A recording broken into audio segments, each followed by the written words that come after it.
के लिए हर मर्द, टीवी पे काम करने वाला हर मर्द एक पिंप है, और एक लड़की जो है वो उनके लिए प्रोस्टिट्यूट है, और वो चाहते हैं अगर चाहते हैं ना, अली सलीम चूंकि फेमस है, तो अली सलीम जो है उसका ये मकसद होना चाहिए कि वो महविश हयात हमें सप्लाई करे, फलानी को दोस्त को लेकर आए, वो फलानी मीरा को लेकर आए। अगर लेकर आएगा तो आपका टीवी पे, और ये मुझे कहा गया, मेरे मुंह पे कहा गया फराज, मुझे कहा गया कि आपका शो जिस चैनल पर आप कहेंगे उस चैनल पर आपका शो कल करवा देंगे, शुरू करवा देंगे, आप फलानी को ले आए, आप फलानी को, तुम्हारी तो से इतनी दोस्ती है, तुम उसको फोन करके नहीं बुला सकते। मतलब आप और ये कह रहे हैं कि बड़े पावरफुल लोग, ये वो लोग समझ लें जो आज जो आपका मीडिया चला रहे हैं, जो आपका मुल्क चला रहे हैं, ये कौन लोग हैं? आप जानते, आप भी जानते हैं, मैं भी जानता हूं वो कौन लोग हैं। जी, ये वो लोग हैं जी। तो मतलब ये इस तरह की बातें कि आपको प्रेशर करना है कि आप लेकर आए, अगर आप नहीं लेकर आ रहे, नहीं सप्लाई करे तो फिर क्या होगा? कुछ नहीं, आप फिर बैठे रहे, आपका काम नहीं होगा, सड़ो साले सड़ो, फिर काम नहीं मिलेगा, तुम्हारा करियर खत्म, ये वाली हमारा करियर खत्म, बेसिकली दैट इज इट। अच्छा, मैं आपको बताऊं फराज, आप लोगों को जानकर ये हैरत होगी, क्योंकि मैं बहुत वोकली जो है करता हूं, इनकी तनकीद करता हूं, पीटीआई गवर्नमेंट के ऊपर भी और वजीर आजम के ऊपर भी और इस पूरी हाइब्रिड रिजीम के ऊपर। मैं रजिस्टर्ड मेंबर हूं जी पाकिस्तान तहरीक इंसाफ का,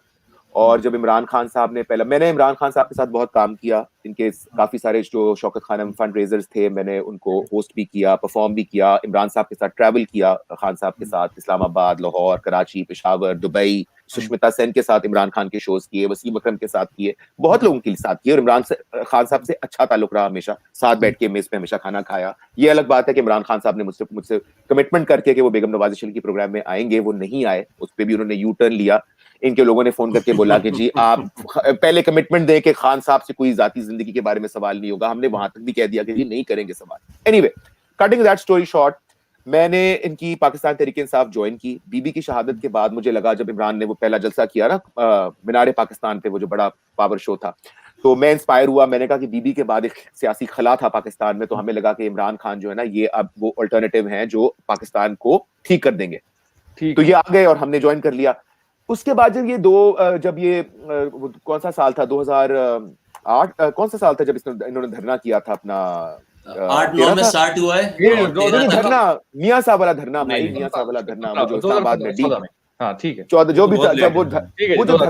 वो धरना हुआ, और वो धरने के अंदर वो जिस किस्म की गुफ्तगुएं हुई, जिस किस्म की बातें हुई, और जिस किस्म के अहकामात जारी हुए कंटेनर से, और जिस तरह कहा गया कि घुस जाओ प्राइम मिनिस्टर हाउस में, और सिविल नाफरमानी, और बिल फाड़ दो और ना दो बिल, और फेंटी लगाओ इन पुलिस वालों की, वो याद है बेचारे एसपी को तो लिटरली अदमुआ कर दिया बेचारे को,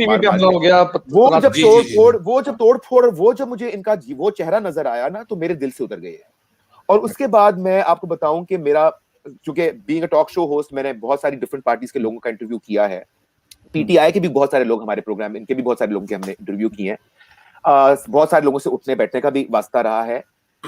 मैं समझता हूं कि सियासत में आज जिस किस्म की बेहूदी जबान, जिस किस्म की गालम गलोच, जिस किस्म की बदतमीजी, जिस किस्म की बेअदबी, जिस किस्म का कहते हैं ना फटीचर पना जो आज हमें नजर आता है अपने सियासत के अंदर, ये आज से पहले कभी भी नहीं था। और इसका क्रेडिट जो है वो सिर्फ और सिर्फ पाकिस्तान तहरीक इंसाफ के जो हैं माशाल्लाह करते धरते लोग, उनको जाता है। आप देखिए, इनमें बेसिक बात करने की इनमें तमीज नहीं है, लॉजिकल किसी बात का जवाब देते नहीं है,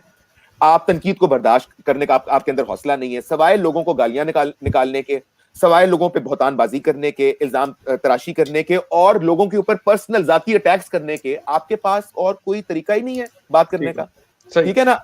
तो ये अफसोस होता है। अब नहीं है, फेवरेट नहीं है भाई वो आपके। अब मैं इस वक्त बिलावल यकीनन बिलावल बेनजीर के बेटे हैं बेनजीर के। मैं समझता हूं कि Bilawal has still a long way to go and he has to prove himself. लेकिन मैं इस वक्त मैं आपको बताऊं, मेरा किसी ना सियासी जमात से कोई वाबस्तगी है, ना मैं किसी के पेरोल पर हूं, ना मैं किसी के से पैसे लेकर जो है किसी का प्रोपेगेंडा करता हूं। तो मैं सिर्फ ये समझता हूं, मैं समझता हूं कि मेरा जो उसूली स्टांस है वो ये है कि पाकिस्तान के अंदर साफ और शफाफ जब तक इंतखाबात नहीं होंगे, ट्रूली ट्रांसपेरेंट इलेक्शन, और जो भी लोगों का मैंडेट हो, जब तक उसको रिस्पेक्ट नहीं किया जाएगा इन एक्चुअल एसेंस, जब तक पाकिस्तान के अंदर से सियासी इंजीनियरिंग जो है ये जोड़ तोड़ का सिलसिला खत्म नहीं होगा जब तक पाकिस्तान की सियासत से जो हमारी एजेंसियां हैं और हमारी जो फौजी इस्टेब्लिशमेंट है उनकी डायरेक्ट या इनडायरेक्ट वाबस्तगी और उनका कंट्रोल जब तक खत्म नहीं होगा, पाकिस्तान के अंदर कभी भी स्टेबल हुकूमत नहीं आएगी और पाकिस्तान के अंदर स्टेबिलिटी नहीं आएगी। तो मैं सिर्फ उसूली तौर पे ये समझता हूं कि पाकिस्तान की तरक्की और पाकिस्तान का फ्यूचर जो है उसका सिर्फ और सिर्फ इन्हिसार जो है वो है डेमोक्रेसी के ऊपर और लोगों की जो भी राय हो लोगों की, वो गधे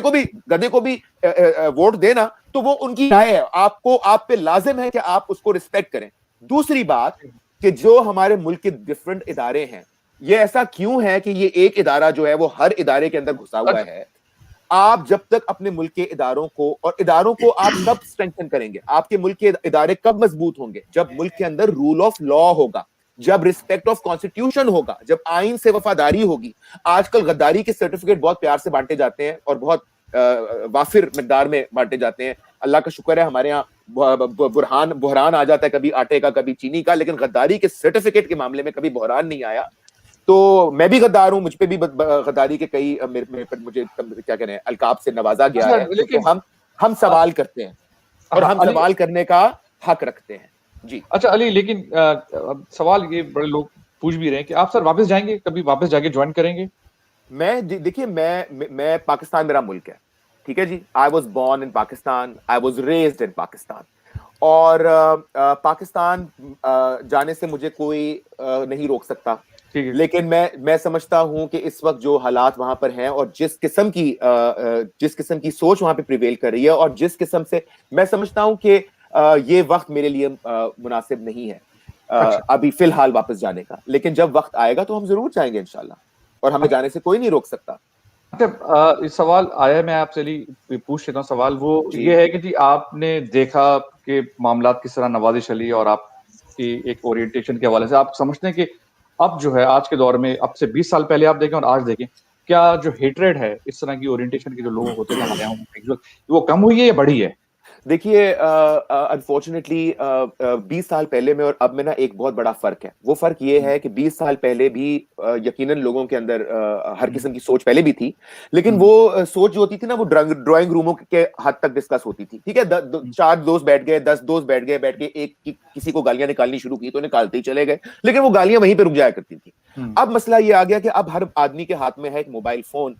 और उस मोबाइल फोन के अंदर उसके पास इंस्टाग्राम अकाउंट है, व्हाट्सएप अकाउंट है, फेसबुक अकाउंट है, यूट्यूब अकाउंट है, मतलब वो हर प्लेटफॉर्म पे है। ठीक है जी। तो अब वो जो अंदर की नफरतें जो पहले ड्राइंग रूमों की 4 दीवारियों के पीछे बातें हुआ करती थी, अब वो बातें जो हैं वो हर तरफ, वो अब हवा और फजा में फैल चुकी हैं। तो वो नफरतें जो पहले लिमिटेड थी ना, एक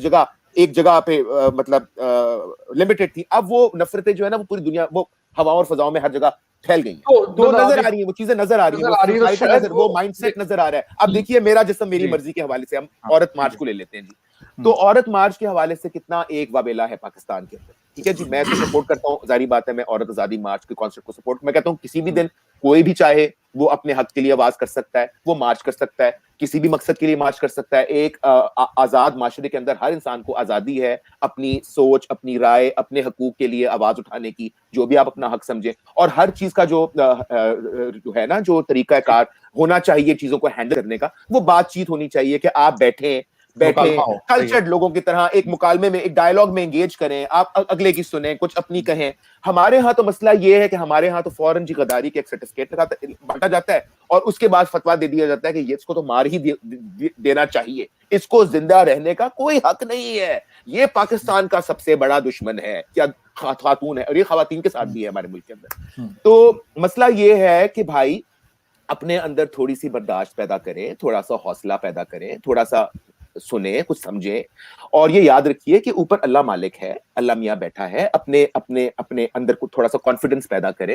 100, 200, 400, 1000 खवातीन अगर बेचारी निकल आती हैं तो वो पाकिस्तान के लिए कोई बड़ी डेंजर नहीं है। आप जो है, आप ये पहचाने, अपने दिल पे हाथ रख के सवाल करें कि पाकिस्तान को जो असल खतरात हैं वो किन से लाहक हैं। पाकिस्तान का जो पिछले 70 सालों में बैंड बजा है, उस बैंड के पीछे कौन सी ट्यून है, कौन सी धुन है जिसने पाकिस्तान का ये हाल पहुंचाया है।